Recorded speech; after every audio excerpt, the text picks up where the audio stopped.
Hello, my wonderful retailers. We are still talking about goals, goal setting, and we're using the have, do, be methodology here. So as I was thinking about the haves, what might you want to have this year? You might say, I want to have 1 million in sales. You might say, I want 3 million in sales. But I wanted to challenge you to look at that differently, because you might have 1 million in sales, but if you spent $800,000 in inventory, we didn't really get what we wanted, right? So instead, why don't we focus on how much cash you want in your bank account? So we might want $1 million in sales. Okay, cool, no problem. But maybe you want 200K in your bank account. How much is in your bank account today? Now, I know at certain times of the year, this is going to flex. For me, at my store, on the low, I was around 30K. The height of my season, when things were really popping, it was like 100K. Like, that's kind of what I always had in my bank account. And what I would do is, as long as I had 100,000 in my bank account, anything above that, I would disperse to myself and my business partner. So if we had 120K, 130K, 140K, whatever it was, we would split the difference so that we always knew what was in the account, because we knew when summer came, being a Florida retailer, it was gonna go down to here. It just was what it was, all right? But let's say, what's your goal, right? That's what we wanna have. What do we need to do to have it? You know, we talk about this all the time at Max Retail. Turns. You need to understand your turns. What's amazing about turns is that you can have a retailer with $100,000 of inventory on hand.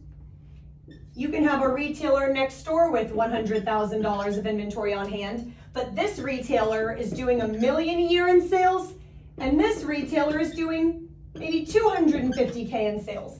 And the only difference between these two retailers is the number of turns they're getting. This is what matters, right? The more you turn, the more cash you produce here, okay? So you need to understand your turns, understand where they are today, and understand what you're trying to get them to.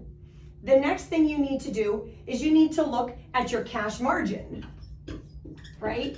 Cash margin says, hey, if I bought 10 items, if I bought 10 of these pants, I spent $1,000 on 10 pairs, average pair is $100 a unit, and I sold 6 of them at full price. Okay, so I made, let's say, $1,200, maybe $1,300. My cash margin on that scenario is only $300. Why? I spent $1,000, I made $1,300, I still have 4 units on hand. So cash margin is what keeps our reality in check. We're not talking about sell-through. Okay, I sold through 60%. No. I only made $300 of spending $1,000.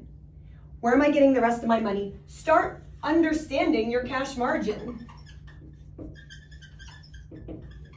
Right? So we need to understand our turns to have more money in our bank. We got to understand our cash margin to have more money in the bank. And you know what we also got to do? We have to take action on our non-performing inventory. Because when you understand this and this, then you're going to take action on non-performing inventory. All right, so who do we need to be to do these things and have what we want? I can tell you, we have to be proactive. We gotta get on top of it. This isn't gonna do it itself. There's action that needs to take, which means that we need to be on top of our game. At Max Retail, we help you be this way. We call it Max Mondays. Every Monday, you get in that store and you start diving deep. Max Mondays sets you up for a whole week. You're just coming off of your Thursday, Friday, Saturday. Hey man, we're gonna get a good pulse on what we need to take action on. We can get a good pulse on where our cash margin is not producing as we should be, right?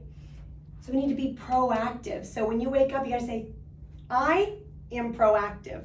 And because I'm proactive, it's easy for me to lean in here. And with constant effort and work towards it, you're not going to get this overnight, but you're going to get it with repeated efforts, because small blows of your blade will cause a mighty oak to tumble. But we have to know and be proactive about it, right? And we also have to be neutral. We have to be neutral, because if we're neutral, then when we see that that brand we love isn't producing the cash margin we need, we're going to say, I love you, dearest rep, and I love this brand, and I'm going to buy it personally, but it's not good for my business, and it's not going to get me what I really want to have. So we have to get neutral, proactive, neutral. And you know what? Just for good measure, why don't we throw in grateful? Because it never hurts to be grateful. We're grateful that we have a business, we have a store, we have customers, we have wonderful employees. And even if you don't have all of them as wonderful employees, be grateful for the ones that are, right? But if we're grateful, then it's gonna help everything we do, because this right here is just where everything begins. So I'm excited for you. Get to work, step into your power of who you want to be, to do what you got to do to have what you want. See you soon.